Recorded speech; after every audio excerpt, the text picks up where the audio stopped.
presented by Sandhya Entertainment। अभी सुन रही है संध्या एंटरटेनमेंट की शानदार प्रस्तुति।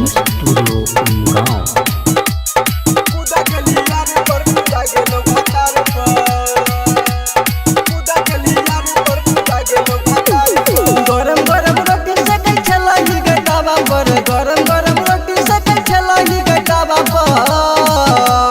कूदा गेले यार पर कूदा गेलो भतार पर कूदा गेले यार पर कूदा गेलो भतार पर कूदा गेले यार पर कूदा गेलो भतार पर गरम गरम रोटी से कई छली है गटावा पर गरम गरम रोटी से कई छली है गटावा पर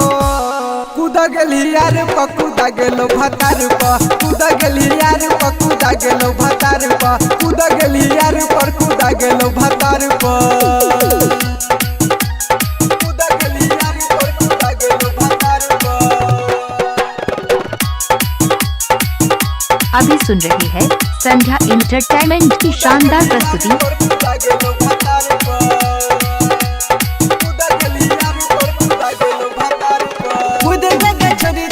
फाइट गेलो लहंगा देख लो तू यार के पड़ गेलो महंगा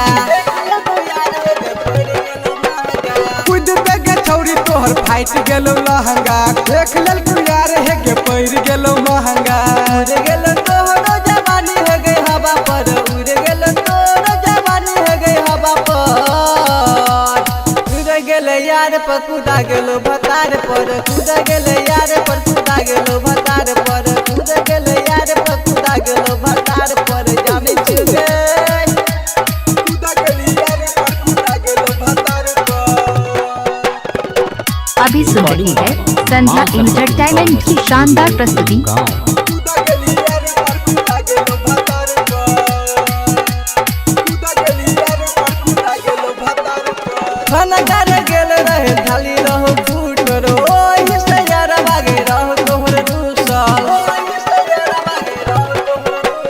खाना करे गेल रहो थारिया चौफूटल ओही सब भतारा के छौ छौरी रूसल यादव दुरान है गे कहै चलो दूरा पर बाबूआ दिया ले गे कहै चलो दूरा पर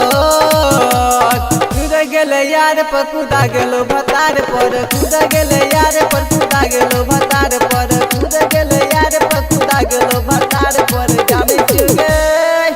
यदि आप चाहते हैं संध्या एंटरटेनमेंट के सभी ऑडियो वीडियो देखें तो चैनल को सब्सक्राइब जरूर करें और बेल आइकन को दबाना ना भूलें।